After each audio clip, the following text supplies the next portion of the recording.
또 하나의 종족이 더 있어요. 그게 한족이에요, 한족. 우리 한족 말고 중국 떼놈들. 뭐 비하해서 하는 표현은 아니고 떼놈이 이제 두 가지 의미가 있어요. 하나는 잘 안 씻어서 떼놈. 그 다음에 큰 대자를 써서 대인이라고 하는 큰 나라 사람. 떼놈이라고 하는 놈잡자를 써가지고 큰 나라 사람들 이렇게 해서. 그러고 보면 우리나라가 되게 재밌는 게 주변 사람들을 자꾸 씹어요. 한국의 가장 특징적인 문화 구조 중에 하나가 뭐냐면 욕 이런 거 잘 발달해 있고 잘 씹어. 그래서 제가 그런 얘기 하는데 일본 사람하고 한국 사람하고 싸우면 한국 사람 100% 이긴다. 일본 사람은 욕이 없어요. 일본 사람은 욕이 없어. 조센징. 조선인이라는 뜻이에요. 그럼 우리가 일본 사람하고 싸울 때 일본인! 이래봐. 뭐? 그게 욕이에요? 빠가야로. 그게 빠가. 뭐 이 정도가 다예요. 우리나라는 욕 참 찰지게 잘한다. 16단 콤보로 조상부터 이렇게 대대로 샥 씹어주고 개도 만들어주고 막 이렇게 막 동물로 변신도 시켜주고 막 촥 이렇게 화려한 이 무슨 이런 게 있어요. 되게 재밌지.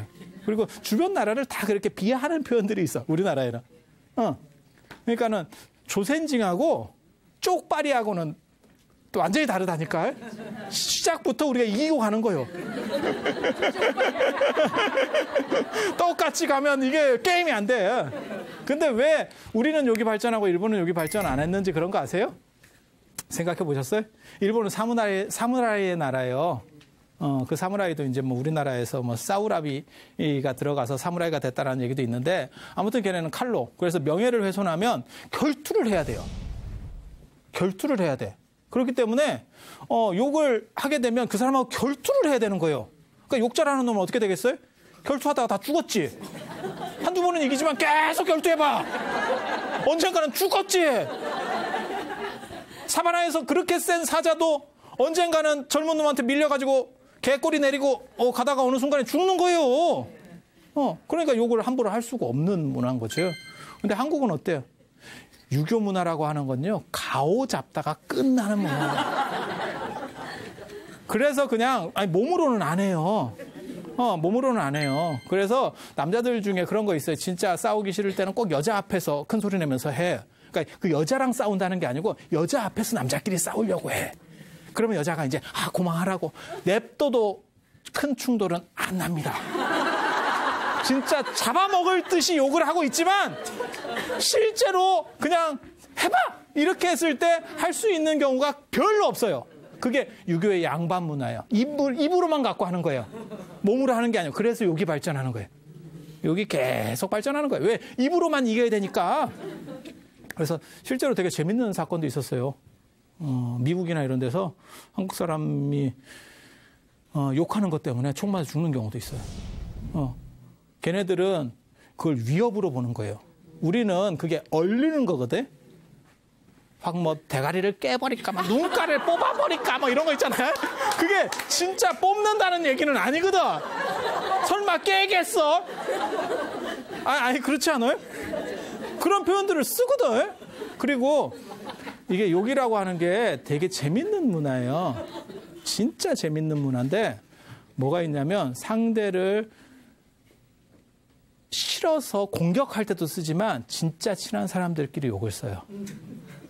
가족끼리는 그렇게 잘 안 쓰는데 남자애들은 그렇게 씁니다. 남자애들은 서로 욕을 할 정도면 친한 거예요. 굉장히. 그래서 한국 사람이 여자는 잘 모르겠어요. 여자도 얼마나 욕을 하는지 제가 정확하게 잘 모르겠는데 몰라. 충분히 할 수 있을 것 같아.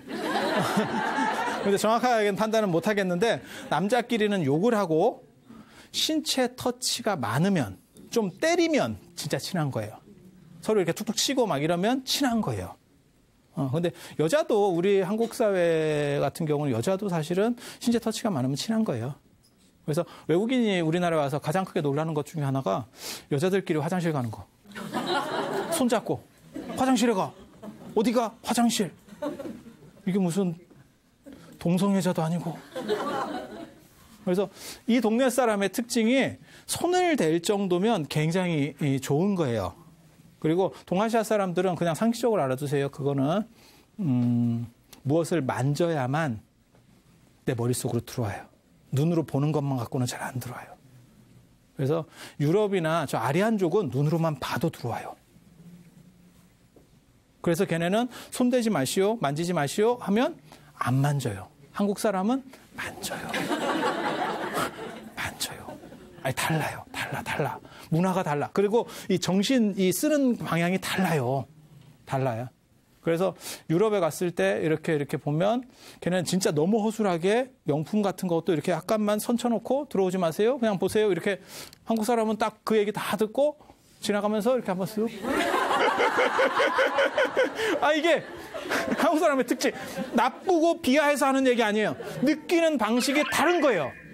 느끼는 방식이. 걔네는 눈만 가지고도 충분히 이성적으로 만족할 수 있고 우리는 정적이고 감정적이기 때문에 손으로 닿아야만 이게 정보가 제대로 들어오는 거예요. 그래서 한국 사람들이 도덕의식이 떨어져서 절대 그런 거 아닙니다. 서로 관점이 다른 거예요. 그리고 그거는 친한 사람들끼리도 꼭 그런 행동들을 해요. 꼭 그런 행동들을 해. 그래서 이 한족이라고 하는 거는 우리는 아니고 이거 중국이에요. 중국. 그리고 우리는 저런 중국 쪽에 약간 속해 있는 거지. 문화적으로 같이. 그래서 예전에는 저런 걸 중국 문화권이라고 했었어요. 그런데 이제 그게 빈정이 상하지. 우리 입장에서는.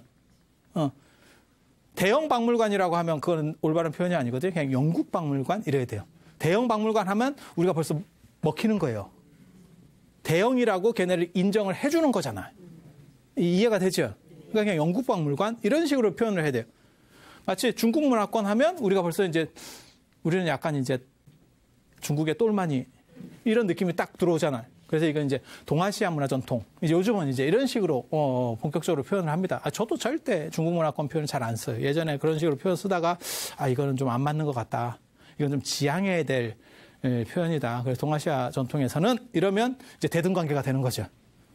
그래서 한족이 우리랑 비슷한 구조를 가지고 있다고 보시면 돼요. 문화적 배경이 비슷하기 때문에.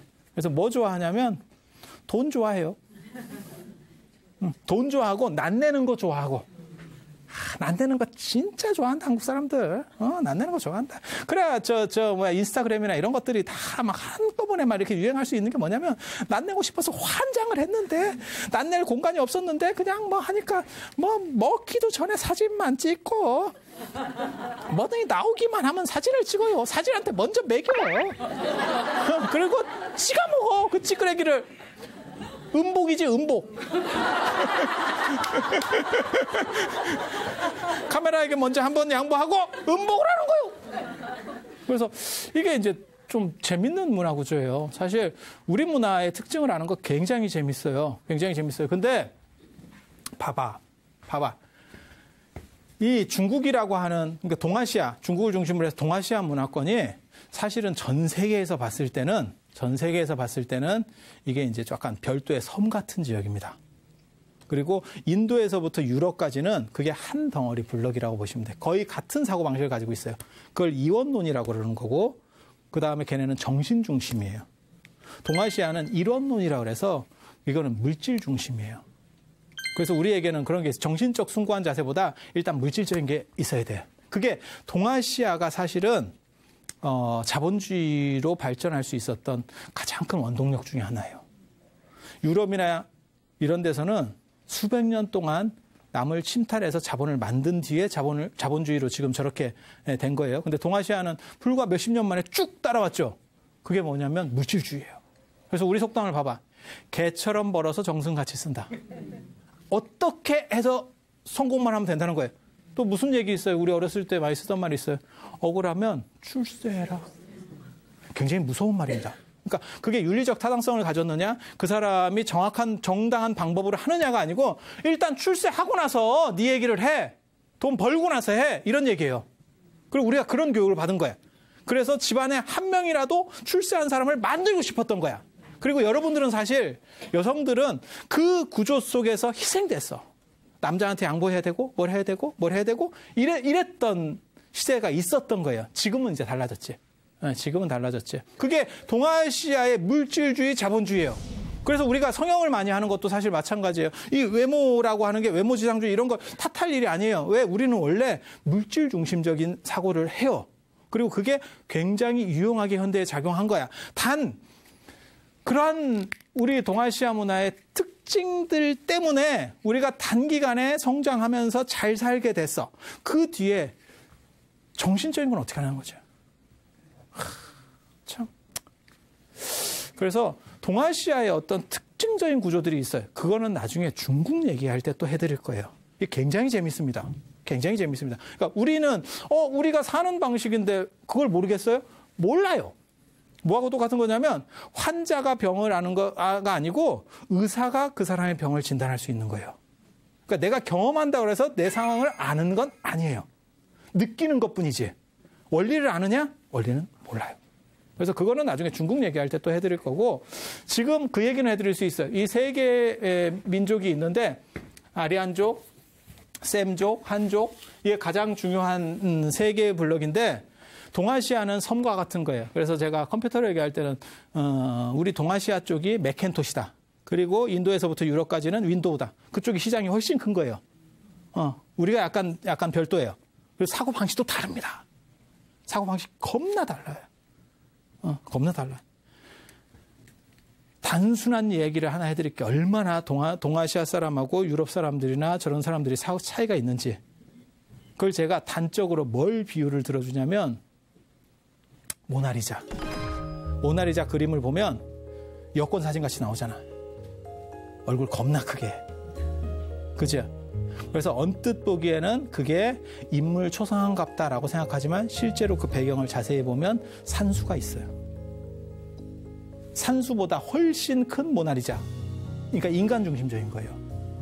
그에 비해서 우리나라 산수화는 동아시아의 산수화는 다 마찬가지. 산수 겁나 크게 그리고 사람이 없느냐? 점점이 박혀 있어. 그래서 그게 지금도 나와요. 지금도 그 두 가지 사고가 나와요. 그래서 만약에 유럽이나 이런 데 가서 외국 사람한테 사진 하나 찍어주세요 라고 하면 어떻게 찍냐면 사람 중심으로 찍어요. 에펠탑 같은 데서 우리가 사진 찍어주세요 하면 에펠탑이 다 나와야 돼. 우리는 배경이 다 나와야 되고 정 둘 중에 하나가 잘려. 나를 잘라. 나를 밟고 가라 이놈의 새끼들. 이렇게 나오는데 아니 그거예요. 그거. 한국 사람은 다 그렇게 나오는 거예요. 그리고 특별하지 않으면 둘 다 안 잘려야 되고 정 자르면 에펠탑 같은 거 절대 잘리면 안 돼. 그래야 내가 거기 갔다 온 걸 할 수 있어. 그런데 유럽 사람이나 이런 백인들에게 찍으라 그러면 뒤를 잘라내고 사람 중심으로 찍어버려요. 증명사진 같이. 이런 거지 같은 경우가 있나? 그게 지금도 나타나는 현상인 거예요.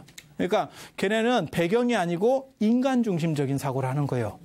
우리는 전체 속에서의 어떻게 조화될 건가를 생각하는 거예요. 그러니까 산수화 정신하고 모나리자 정신이 지금도 현재 내려오고 있는 거라니까. 그래서 동아시아 사람하고 저쪽하고 사고방식이 달라요. 달라. 그 얘기를 해주고 싶은 거고. 그래서 한족과 관련된 이 동아시아 문화는 나중에 이제 중국 할 때 할 거고 아마 다르다는 것만 알아도 셈족 전통의 헤브라이즘과 그다음에 아리안 전통의 헬레니즘 이거는 같은 지역 속에 있으면서 서로 충돌하게 됩니다. 결국 엎치락뒤치락 해요. 그게 유럽의 어떻게 보면 문명사예요. 문명사. 그래서 그리스 로마의 헬레니즘 시대가 한 번 있었고 그 다음에 중세 암흑기라고 하는 헤브라이즘이 유행하던 시대가 한 번 있었고 그 다음에 그걸 다시 뒤집어 엎고 르네상스가 있는 거고 이렇게 가는 신기한 스토리들이 있어. 이게 들을수록 찰져요. 너무너무 신기하고 재밌을 것 같지 않아요? 그 얘기를 해드릴 거예요.